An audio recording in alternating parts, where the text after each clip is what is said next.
देखिए, पहला प्रश्न कहता है कि शरीर में सबसे बड़ी अंतःस्रावी ग्रंथि निम्न में से कौन सी है। ठीक है, जो नीचे ग्रंथियां दे रखी है तो कौन सी ग्रंथि है। ये क्वेश्चन की बात करें तो एसएससी सीजीएल 2011 के अंतर्गत आया था।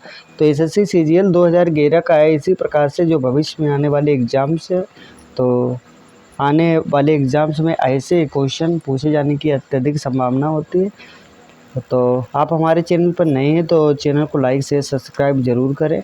और चलिए देखते हैं क्लास के आनंद लेते हैं क्लास के टॉप क्वेश्चंस का। थायराइड हमारी गर्दन में वायुनाल के शीर्ष भाग पर स्थित होती है। यह पाक के आकार के द्विपलिक अंतःस्रावी ग्रंथि होती है। इससे थायरॉक्सिन नामक हार्मोन निकलता है जिसका काम आहार उपापचयी दर को बढ़ाना होता है। तो इस तरीके से हम कह सकते हैं अब इसका सही जवाब है, जो कि हमने देखा कि ए ऑप्शन के अंतर्गत दे रखा है। चलिए देखते हैं अगले क्वेश्चन की तरफ। मानव शरीर में सबसे लंबी कोशिका कौन सी है। तो इसका डी ऑप्शन सही है, तंत्रिका कोशिका। मानव शरीर में तंत्रिका कोशिका सबसे लंबी कोशिका होती है जिसकी लंबाई 90 सेमी होती है। अब चलिए देखते हैं, ये क्वेश्चन एसएससी सीएचएसएल 2012 का है। तो अगला क्वेश्चन देखते हैं, ये 2010 का है। ठीक है, जीन शब्द किसने बनाया था। तो आपको बताना है कि जीन शब्द किसने बनाया। बी ऑप्शन सही जवाब है, WL जोहासन ने जीन शब्द बनाया था। ठीक है, ये वनस्पति शास्त्री क्या है। जीन जीवित प्राणियों की आनुवंशिक इकाई होती है। जीन शब्द की खोज डेनमार्क के वनस्पति शास्त्री विल्हेम जोहानसन ने की थी। चलिए देखते हैं अगला क्वेश्चन। ये एसएससी टैक्स असिस्टेंट 2007 के अंतर्गत पूछा गया था। और इससे आगे वाला अगला क्वेश्चन जो कि आपकी स्क्रीन बोर्ड पे है, ये एसएससी सीपीओ 2009 के अंतर्गत आया हुआ क्वेश्चन है। निम्न में से कौन सा रोग प्राय वायु के माध्यम से फैलता है। प्लेग, टाइफाइड, टीबी, हैजा। तो जो टीबी रोग है ये हवा के माध्यम से इधर से उधर फैलता रहता है। तो चलिए देखते हैं भाई अगले क्वेश्चन की तरफ, जो कि एसएससी सीएचएसएल 2015 में आया हुआ था। तो आप इन क्वेश्चंस को देख के एक अंदाज़ा लगा लीजिए, जो ये पिछले बीते हुए समय में आया है तो इसी प्रकार से प्रश्नों को आने वाले एग्जाम्स में पूछने की संभावना है। तो इस प्रकार के क्वेश्चंस के ऊपर फोकस अपना बनाए रखिएगा। जीन की रासायनिक संश्लेषण से उत्पत्ति को प्रयोगशाला में किसके द्वारा किया गया था। तो किसने सिद्ध किया था ये बताना है। तो इसका सही जवाब मिलर निकल के आ जाता है। जीवन की रासायनिक संश्लेषण से उत्पत्ति को प्रयोगशाला में मिलर द्वारा सिद्ध किया गया था। इन्होंने प्रबल ऊर्जा की उपस्थिति में मीथेन, हाइड्रोजन, जलवाष्प एवं अमोनिया के संयोजन से अमीनो अम्ल, सरल शर्कराओं का तथा अन्य कार्बनिक यौगिकों के संश्लेषण की संभावना को सिद्ध किया था।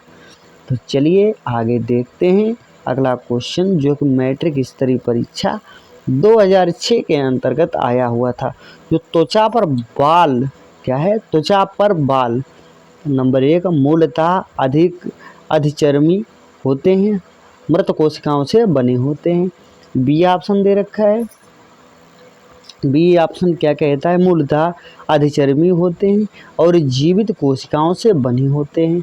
और 3 नंबर कहता है कि मूलतः चर्मी होते हैं और जीवित कोशिकाओं से बने होते हैं, जो कि तीसरा ऑप्शन है, मूलतः चर्मी होते हैं और मृत कोशिकाओं से बने होते हैं। यही इनका सही जवाब है, ये मृत कोशिकाओं से बनते हैं और चर्बियों। तो त्वचा पर बाल मूलतः चर्बी होते हैं और मृत कोशिकाओं से बने होते हैं। बाल कीरोटिन नामक प्रोटीन से निर्मित होते हैं। ठीक है, चलिए देखते हैं अगला क्वेश्चन क्या कहता है और किस तरीके से आने वाले एग्जाम्स में पूछे जाते हैं। तो एसएससी स्टाफ सिलेक्शन 2006 में आया हुआ था। भारत में जनसंख्या के घनत्व की परिभाषा की जाती है, किस आधार पर की जाती है। नंबर 1 पे दे रखा है, प्रति वर्ग मील व्यक्तियों की संख्या के रूप में। प्रति लाख वर्ग मील व्यक्तियों की संख्या के रूप में, प्रति लाख वर्ग किलोमीटर व्यक्तियों की संख्या के रूप में, और 4 नंबर पे ऑप्शन दे रखा है प्रति वर्ग किलोमीटर व्यक्तियों की संख्या के रूप में। यही इसका सही जवाब है। देखते हैं अगला क्वेश्चन क्या कहता है। और ये क्वेश्चन एसएससी स्नातक स्तरीय परीक्षा 2008 के अंतर्गत पूछा गया था। निम्नलिखित में से किसको सूर्य की ऊर्ध्वाधर किरणें कभी नहीं मिलेंगी? मुंबई को नहीं मिलेगी, चेन्नई को नहीं मिलेगी, तिरुवनंतपुरम को नहीं मिलेगी, या श्रीनगर को नहीं मिलेगी? तो श्रीनगर इसका कतई सही जवाब है। सूर्य की ऊर्ध्वाधर किरणें श्रीनगर को कभी प्राप्त नहीं होगी। सूर्य कर्क रेखा से मकर रेखा के बीच ऊर्ध्वाधर चमकता है। श्रीनगर की स्थिति कर्क रेखा से काफ़ी दूर उत्तर में है, अतः यहाँ सूर्य की ऊर्ध्वाधर किरण कभी नहीं पहुँचेगी, जबकि चेन्नई, मुंबई, तिरुवनंतपुरम की अवस्थित वो कर्क और मकर रेखा के बीच में है। तो चलिए देखते हैं अगला क्वेश्चन क्या कहता है। अगला क्वेश्चन जो कि ऑनलाइन एसएससी 2017 में पूछ लिया था टियर 1 में। भारत ने किस देश के साथ अपने सीमा मानचित्रों की अदला बदली की जाती है? तो कौन सा देश है? चीन है, श्रीलंका, पाकिस्तान, बांग्लादेश? तो बांग्लादेश इसका सही जवाब निकल के आ जाता है। ठीक है।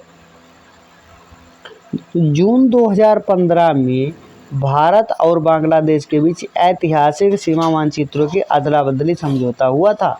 इस समझौते के तहत भारत द्वारा भारत में स्थित 111 क्षेत्र को बांग्लादेश को तथा बांग्लादेश द्वारा बांग्लादेश में स्थित क्षेत्र में को भारत को सौंपा गया था। तभी से ये मान्यता मानी जाती है। वो अपना मैप की अदला बदली कर लेते हैं। अगला क्वेश्चन क्या कहता है? एसएससी संयुक्त स्नातक स्तरीय टियर 1 2011 का क्वेश्चन है, ध्यान दीजिएगा। हिमाचल प्रदेश में स्थित दर्रा कौन सा है? तो जोजिला, नाथुला, जेलेपला, ये छोड़ के जो कि शिव किला दर्रा दे रखा है, यही इसका सही जवाब है। हिमाचल प्रदेश में स्थित शिव किला एक प्रमुख पर्वतीय दर्रा है जो भारत और चीन सीमा के पास अवस्थित है। भारत में सतलज नदी इसी दर्रे के सहारे प्रवेश करती है। आइए हम लोग देखने की कोशिश करते हैं अगला क्वेश्चन क्या कहता है। अगला क्वेश्चन कहता है, निम्नलिखित में से वह फसल कौन सी है जो जलोढ़ मिट्टी में उगती है और जिसके लिए प्रचुर मात्रा में पानी आवश्यकता होती है, पानी चाहिए होता है? तो कौन सा क्वेश्चन है? चाय है, गेहूँ, चावल, मूंगफली? तो चावल इसका सही जवाब है। आप लोग चावल की खेती तो जानते हैं। सबसे पहले इसकी रोपाई की जाती है, उसके बाद में पहले बुआई, फिर छोटे पौधे तैयार करके रोपाई, उसके बाद में पानी में ही तैयार किए जाते हैं। काफ़ी पानी लगता है। चावल ऐसी फसल है जो जलोढ़ मिट्टी में उगती है तथा इसे जल की प्रचुर मात्रा में आवश्यकता होती है। आइए देखते हैं एसएससी सीपीओ 2003 का क्वेश्चन। तटवर्ती आंध्र प्रदेश तथा उड़ीसा को निम्नलिखित में से किस कारण से प्रायः प्राकृतिक विपत्तियों का सामना करना पड़ता है? तो किस कारण से? यहाँ पे चक्रवात अत्यधिक आते रहते हैं। तटवर्ती प्रदेश आंध्र प्रदेश, उड़ीसा राज्य को चक्रवात के कारण प्रायः प्राकृतिक विपत्तियों का सामना करना पड़ता है। इस कारण यहाँ पे जान माल की काफ़ी हानि होती है। अगला क्वेश्चन एसएससी एफसीआई 2012 का है। क्वेश्चन कहता है, निम्न में से किस नदी का स्रोत भारत से बाहर है? जो झेलम, रावी, ब्यास है, इनका स्रोत भारत में है। कहाँ है? भारत के अंतर्गत। जबकि जो ए ऑप्शन ब्रह्मपुत्र दे रखा है, इसका जो कि उद्गम स्थल है भारत में नहीं है। वो कहाँ है? तिब्बत के कुंभी आंक्षी एवं चेमायुंग डुंग हिमनदी के पास स्थित है। तिब्बत में इसे सांगपो कहते हैं। दिहांग नाम से यह अरुणाचल प्रदेश में प्रवेश करती है। कौन? ब्रह्मपुत्र नदी। असम की घाटी में इसे ब्रह्मपुत्र के नाम से जाना जाता है, जबकि महानदी रावी चेनाब नदी के उद्गम द्वार जो है ना भारत में स्थित हैं। चलिए देखते हैं अगला क्वेश्चन क्या कहता है। अगला क्वेश्चन किस प्रकार से उपयोगी है। भारत के संसद की वित्तीय समितियां निम्नलिखित में से कौन सी हैं। नंबर 1 लोक लेखा समिति, नंबर 2 प्राक्कलन समिति, नंबर 3 लोक उपक्रम समिति। तो ए बी सी तीनों ऑप्शन इसका सही जवाब है। एसएससी सीपीओ ने 2008 के अंतर्गत ऐसे ही प्रश्नों को पूछा था, तो आप लोग ध्यान दीजिएगा, तैयार रहिएगा। भारत में संसद की वित्तीय समितियों में लोक लेखा, प्राक्कलन और लोक उपक्रम समितियां शामिल है। सरकार की वित्तीय समितियां सरकार के बजट, निर्माण, खर्चे और कार्य निष्पादन की गहन छानबीन करने का काम करती हैं और इस प्रकार वित्तीय मामला में कार्यपालिका का सांसद के प्रति उत्तरदायित्व सुनिश्चित होता है। चलिए देखते हैं अगला क्वेश्चन।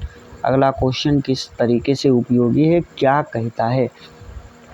वह प्रधानमंत्री कौन था जिसे संसद ने मतदान द्वारा अपदस्थ कर दिया। ठीक है, तो पीके सिंह इसका सही जवाब है। इंदिरा गांधी, मोरारजी देसाई में से पीके सिंह ही राइट आंसर निकल के आ जाता है। अगला क्वेश्चन देखते हैं। एफसीआई 2012 एसएससी ने पूछा था, भारतीय संविधान का अंतिम व्याख्याता कौन होता है। तो जो यहाँ पे ऑप्शन दे रखा है, ठीक है, ऑप्शन के अंतर्गत कहा गया है सर्वोच्च न्यायालय। डी ऑप्शन में सर्वोच्च न्यायालय दे रखा है, बिल्कुल सही जवाब है। तो चलिए देखते हैं। संविधान के अनुच्छेद 132, 33 और 228 में संविधान की व्याख्या करने का अंतिम अधिकार सर्वोच्च न्यायालय को दिया गया है और उच्च न्यायालयों से ऐसे मुकदमों को जिनमें संविधान की व्याख्या का प्रश्न निहित हो तो सर्वोच्च न्यायालय में निर्णय हेतु भेजे जाने की व्यवस्था की गई है। ठीक है, तो चलिए देखते हैं अगला क्वेश्चन क्या कहता है और किस प्रकार से उपयोगी होता है। अगला क्वेश्चन कहता है, जो कि आपके बोर्ड स्क्रीन पे आ गया है। अगला क्वेश्चन कहता है, निम्नलिखित में से किस अधिनियम में नियंत्रक महालेखा परीक्षक नामक पद का सुझाव दिया गया है। केग का पद दिया गया। तो 1919 ईस्वी का अधिनियम आया था, उसी में इसी व्यवस्था की गई थी। भारत सरकार अधिनियम 1919 द्वारा भारत सचिव को भारत में महान्यायवादी परीक्षा की नियुक्ति का अधिकार दिया गया था। एसएससी संयुक्त क्या है 10+2 लेवल का क्वेश्चन है और 2014 में इसे पूछा गया था। चलिए देखते हैं अगला क्वेश्चन क्या कहता है। निम्नलिखित में से किस स्थिति में बंदी प्रत्यक्षीकरण रिट जारी की जाती है। ये एसएससी का टॉप क्वेश्चन है, काफ़ी एग्जाम्स में रिपीट हुआ है। तो दोषपूर्ण पुलिस नज़रबंदी इसका सही जवाब है। बंदी प्रत्यक्षीकरण रिट किसी व्यक्ति को अवैध रूप से निरुद्ध करने के विरुद्ध जारी की जाती है। ठीक है, चलिए देखते हैं अगला क्वेश्चन। एसएससी ऑनलाइन जो सीपीयू एसआई का पेपर हुआ था 2017 में, उसमें ये क्वेश्चन आया था, तो देख लेते हैं। भारत के राष्ट्रपति द्वारा बुलाई गई संयुक्त बैठक की अध्यक्षता निम्नलिखित में से कौन करता है। तो भारत के राष्ट्रपति द्वारा बुलाई गई संयुक्त बैठक की अध्यक्षता लोकसभा का अध्यक्ष करता है। तो देखते हैं इसके बारे में। भारतीय संविधान के अनुच्छेद 108 के तहत संसद के दोनों सदनों के धन विधेयक से इतर किसी विधेयक पर सहमति होने की स्थिति में राष्ट्रपति द्वारा उस विधेयक पर विचार देने के लिए दोनों सदनों की संयुक्त बैठक बुलाई जा सकती है, जिसकी अध्यक्षता अनुच्छेद 118 के तहत लोकसभा का अध्यक्ष करता है। तो देख लेते हैं अगले क्वेश्चन की तरफ हम लोग आ जाते हैं।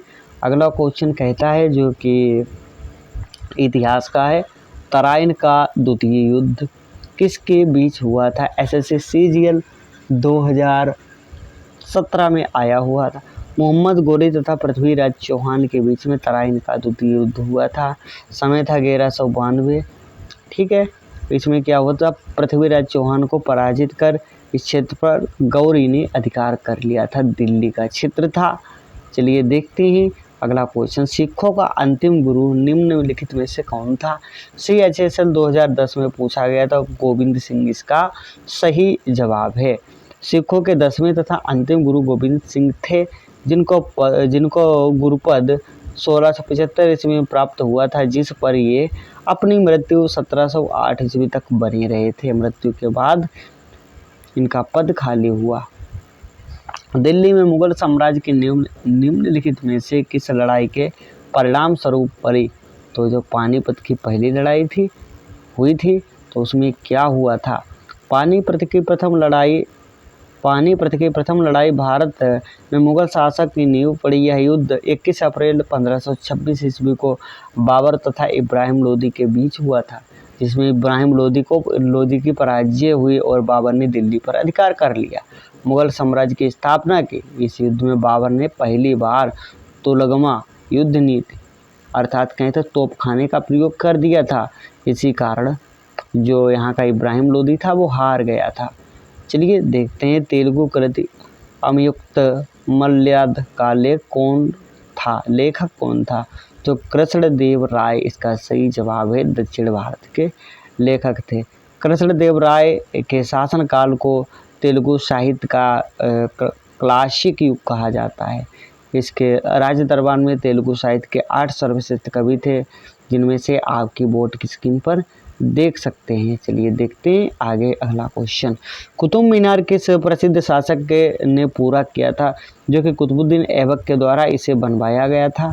ठीक है, बख्तियार काकी की याद में। तो इसे पूरा करने का काम इल्तुतमिश ने किया, क्योंकि दिल्ली का शासक इसके बाद इल्तुतमिश ही बनता है। तो चलिए देखते हैं अगला क्वेश्चन क्या कहता है। अगला क्वेश्चन एसएससी मैट्रिक स्तरीय परीक्षा का है। और कृष्णदेव राय ने कौन सी पुस्तक लिखी थी? तो अमुक्त माल्याद नाम था उस पुस्तक का, जिसे कृष्णदेव राय ने लिखा था। कृष्णदेव राय के शासनकाल को तेलुगु साहित्य का स्वर्ण युग कहा जाता है। आप इसका एक बार स्क्रीनशॉट ले सकते हैं। चलिए देखते हैं अगले क्वेश्चन की तरफ हम लोग आ जाते हैं। अगला क्वेश्चन क्या कहता? बाबर ने तुजूक ए बाबरी नाम अपने संस्मरण किस भाषा में लिखे थे? तो बाबर ने तुजूक ए बाबरी नाम के अपने संस्मरण तो किस भाषा में लिखे थे? तो बाबर ने तुर्की भाषा का प्रयोग किया था। एसएससी CHSL 2015 का क्वेश्चन है।